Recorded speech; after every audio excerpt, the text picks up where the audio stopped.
Thousands of freedom suits filed by slaves filled the American courts.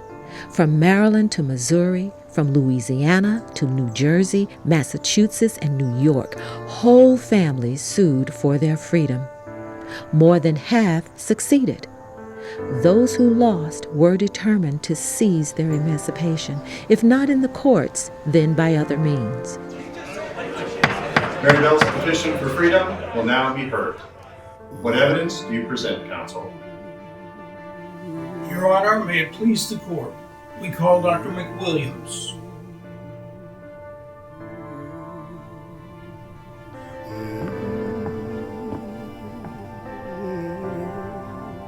Dr. McWilliams, did you personally know Mr. Robert Armstead? I did. How long? I think I have known him upwards of 30 years. Where did you treat him as a patient, and what was his state of mind? I do not remember whether or not I attended him at his house as a physician. I did attend him at the almshouse and saw him probably 3 or 4 times a week. I had no reason to believe he was insane or a man so weak in intellect as to be incapable of understanding the effect and operation of a deed of manumission, although I thought him to be a weak man in intellect. I do not recollect any particular facts on way of the other tending to show the condition of his mind. What was his sickness, Dr. McWilliams? My recollection as to his disease is not very distinct, but my impression is that he was suffering under chronic rheumatism.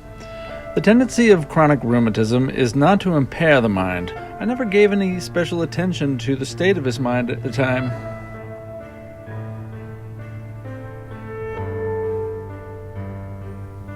Your Honors, we think this to be an indisputable case.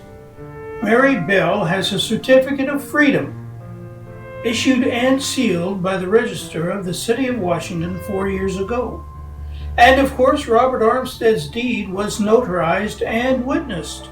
He freed Mary Bell and her children on September 14, 1835. I must state that he was, for the most part of the time, completely disqualified, having no use of his powers of speech or person to render himself capable or intelligible to anyone. Now, Mr. Armstead was not in a proper state of mind, necessary to the performance of a man's duties and not capable of any sort of business. Oh, he was not of sane mind, having had instances of his flighty imagination during his residence at the said institution.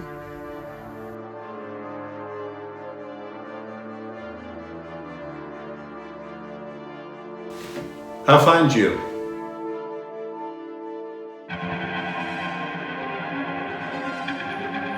The jury finds for the defendant, Susan Armstead.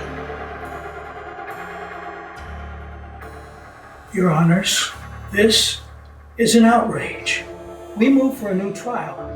We have further evidence we did not introduce, that the defendant treated her husband, Mr. Armstead, with great neglect and cruelty. That for more than 2 years before he went to the almshouse, the defendant and her husband did not live together as man and wife. That they were reduced to such poverty as to be obliged to ask, and in fact did ask, alms in their neighborhood.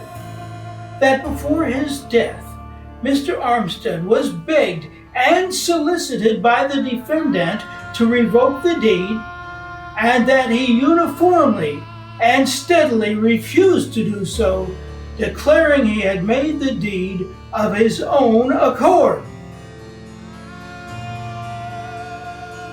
Motion denied. Mary Bell and her children are hereby declared slaves for life.